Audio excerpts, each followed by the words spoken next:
Ngaira numida wera phongkhiba panam pause degi maruiba pau khara khangatjaraka miyamda khudo tamjige Thadau community gi asemu masak tapa warol parliament thambinaba home minister da taksingkhrei Thadau community gi yamna distinct oiba identity asibu mayek sengna takpa warol ama parliament thambinaba Thadau MP Manipurna Union Home Minister Amisada ai bachero ama pidina taksingkhrei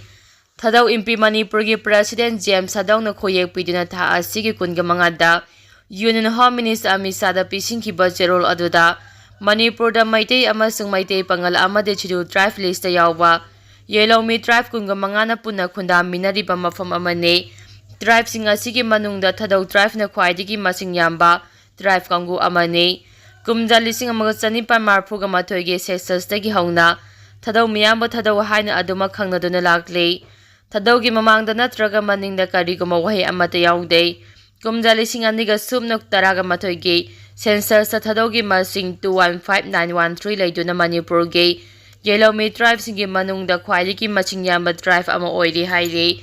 Jerol aduna makha taraduna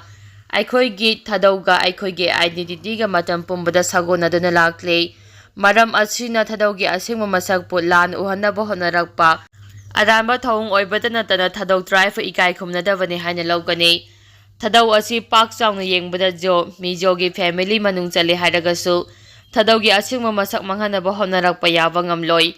loinuna aramba mongda Thadau bo kuki haina pakthokpa aikhoina yaba ngamloi Zatliba tha asigi manungda delegate Thadau MP Manipur amasung Maitai Alliance anigi marakta mifam pangthokuna wakhal taminakhiba lei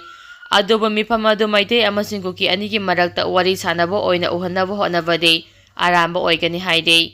maram asna lanai miyoi media organization amade lengang Thadau bu Thadau oina mayek sengna refer tawbiyo haibaga loinana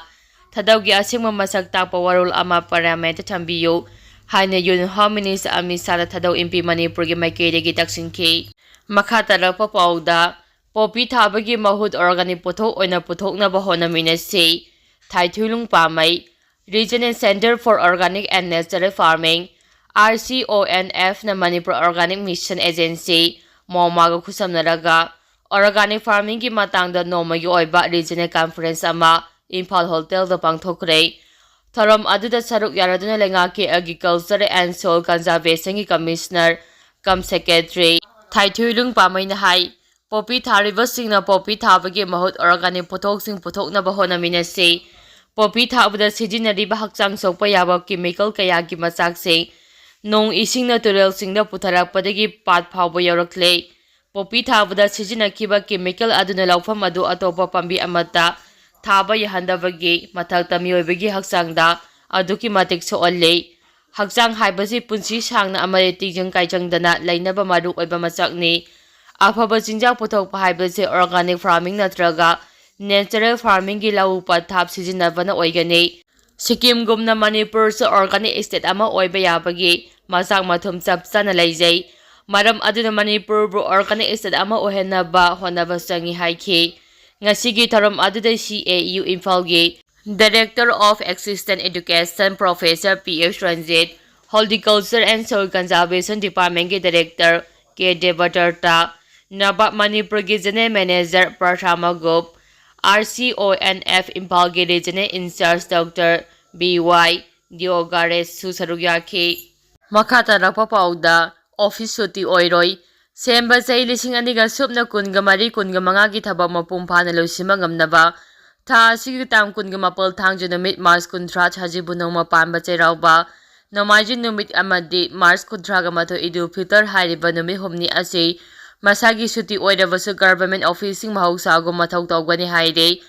Manipur Government gi Deputy Secretary JSD Asim Ringa Chanuna ngasi thokiba order amana Mars kunga mapal Mars kuntra ga matoi asigi suti lairagasu financial year lising aniga sumna kunga mari kunga manga mapumphana loisimba ngamnaba hariba numi humni asi government gi department khudingmak mahausago mathau tawgani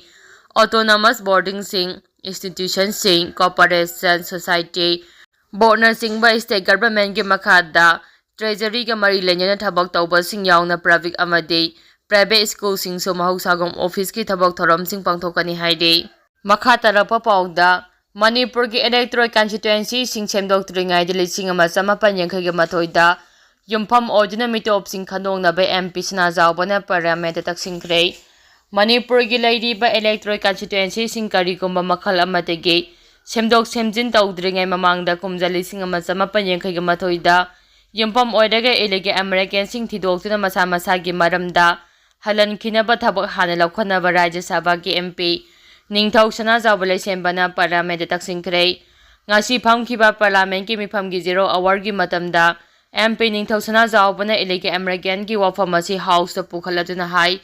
Manipur ki hauji oiriba law and order ki phibam asi yengduna asset asi ki leiriba electoral constituency sing chemdokpa haibasi azumbo oiroi kumja 1984 degi 2019 fawada kangpopi tengnopol chandel churchampur amade Phelzong district tam hausaga manadaba maungda khul chatreka kuntraga mathoi leirambadegi khul 1973 de hengalakhe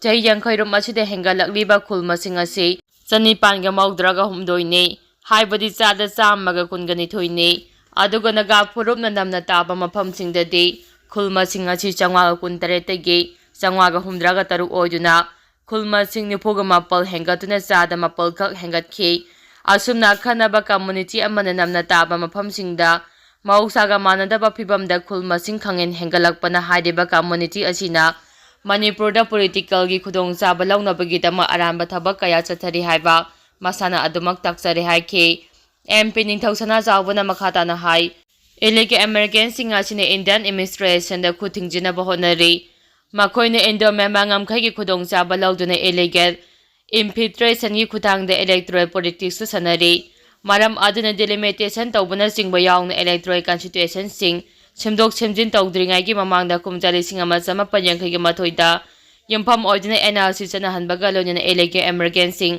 khandoktuna masagi maramda halankhigadabane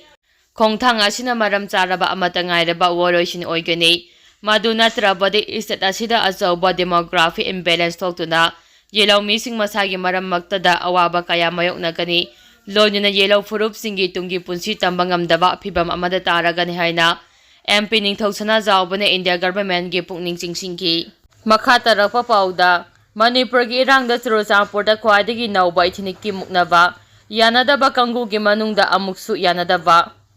Singi district Churchampur amasung Tampaki district Bishnupur gi tainaba mafam sing Manipur gi irangda khwaidagi henna kanba irang thopa mafam oirambadu haujik nemthakrabasu Churchampur manungdadi mafam aduda leiba group singi marakta mukmuknaraktuna Misi Mina Fawba Yaubada Natana Haujiksu Manipur da Santi Puraknabagi Lambida Muknaba asina achauba apanba oire Mi mayam ama sikiba amade sokiba Churchampur amasung Bishnupur district ki tainaba mafamsingda numit khudingi nomai amade bomge makhol tanabaga loinana Misi Mina mayam thokibadu haujikti lepkhre tainaba mafamsingda khulai paiba amade paidaba volunteer singna leiba volunteer checkpost sing amade bunker sing leiramba adu haujikti leikhidaba loinana Haujiki oina Churchampur district headquarter da leiriba mungnabada security force mai onsinkre